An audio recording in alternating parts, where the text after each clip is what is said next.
which tells us that we have not just become only attendees of a conference, but we have become relatives, we have become members of one family here. All the smiles and all the hugs and all the photographs are so touching. How many of you were there for the music session that happened last evening? It was such fascinating expression of friendship and joy and celebration. So we are starting with very important presentations here. So I humbly request on behalf of AAPNA for everyone to take the seats. I request everyone to take the seats so that we can start the session. It is my pleasure to introduce from my neck of the woods, from Bay Area, my friend Radj Codandaramane. He is an assistant professor in the World Community Service Center teaching Sri Vedatri Maharshi's Simplified Kundalini Yoga, which is abbreviated as SKY Sky. And I have to tell you, I attended their training session yesterday. This comes from the Siddha tradition of more than 19 Siddha Gurus and is put into a very specific step-by-step program that I had the fortune of getting trained in yesterday, and I have understood the way how it works scientifically. And this noble work is being done by this Sky Foundation here in this country. And we have the president of that Sky Northern California here, Codandaramane. So by profession he is a computer engineer working at PMC Sierra Inc. and he lives in Roseville, California, and he'll be presenting on the very important topic, art of Karma Yoga applied on desire management. So please give him a warm welcome with a round of applause. And everybody please take seats. We have very important sessions happening now. Thank you.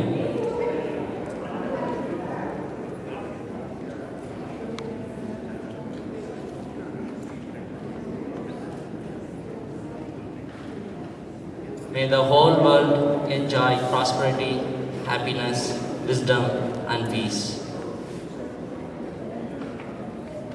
Dear thinkers, greetings and salutations. Today I am going to talk about art of Karma Yoga applied on desires.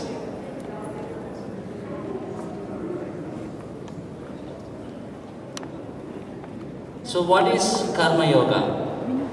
As many of you are already involved in this type of yoga through your daily routines, you are already familiar with it. But I'm going to give a simple definition of it. You all know what is karma. Karma means action or deed. Yoga is the union. But the entire word Karma Yoga has a deeper meaning than simple action yoga. It has two main objectives, two main wings. If you take any religions, any spiritual organization, any community around the world, they all focused on these two objectives. One, realization of the truth. Two, virtuous way of living. So what does it involve in realization of the truth? Realizing the truth is nothing but, again, three simple points. We all have to understand and realize the divine, the nature, the God, the consciousness.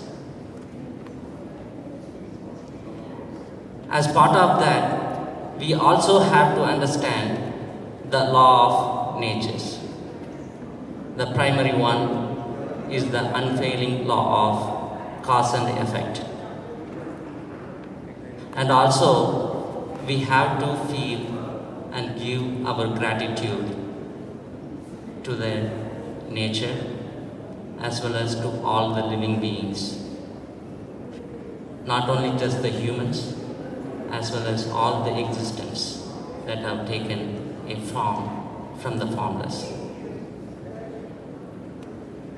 So what is the cause and effect system? As you all know, any action has an appropriate result based on 5 factors. It involves, the factors are according to the motive and how you perform that action, and when you perform it, where you perform it, and on what you perform it. To demonstrate that, simply just slap your hands together. So you just caused an action. As a result, a consequence happened. So what is this result? You created a sound. You also had a feeling. If you, same thing, if you slap on a hard surface, what will be the result? You get some painful result. So that is what everybody need to understand. You can control only your actions, but not the result. The result is according to these 5 factors, it will manifest. It may come immediately or it may come later. So that's, everyone need to understand this important law of cause and effect.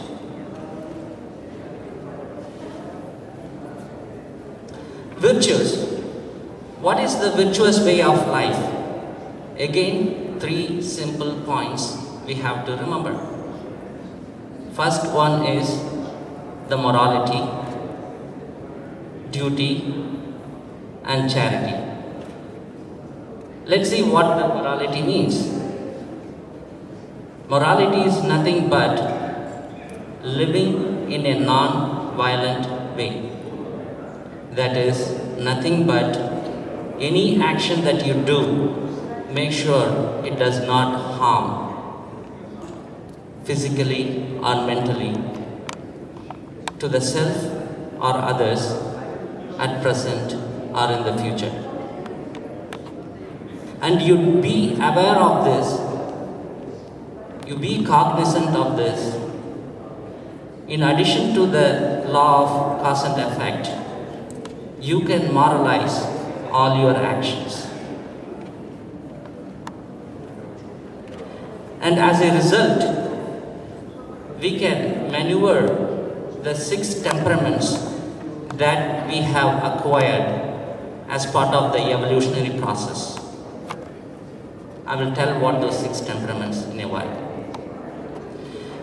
By following this moralized way of living, we can sublimate all our karmas, all our unwanted characters, all our negative imprints that we have acquired from the past, from the time of our birth till now, and the present actions, karmas as well. Now the second aspect of virtuous way of life is the duty. These words are beautifully formed. Look at the word. Duty is nothing but due to the society. From the time we are born, we have depended so much on the society. We were born in the hospital or we needed help from others. and we needed food, which we sometimes only few people in the world can produce their own food. Rest of them have to depend on those farmers. So we depend on others for all our basic needs. In return, we have to do something back to the society. We have to give something back to the society. And that is the duty consciousness. And the duty doesn't have to be just physical work. It can be even mentally you can do it by way of sending positive vibes, blessings. And this duty begins first within self. You have to do the duty to yourself. What are the duties to yourself?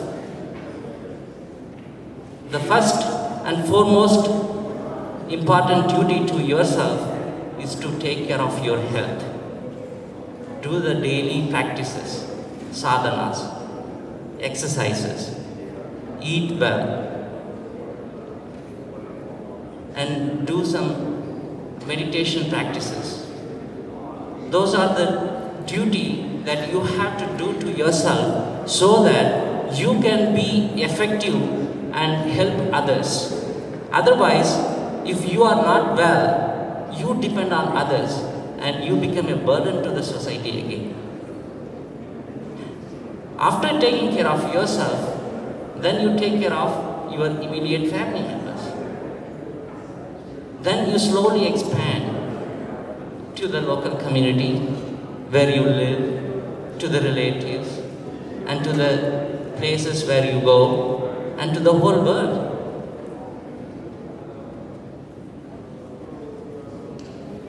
And the third aspect of virtuous way of living is the charity. What is charity?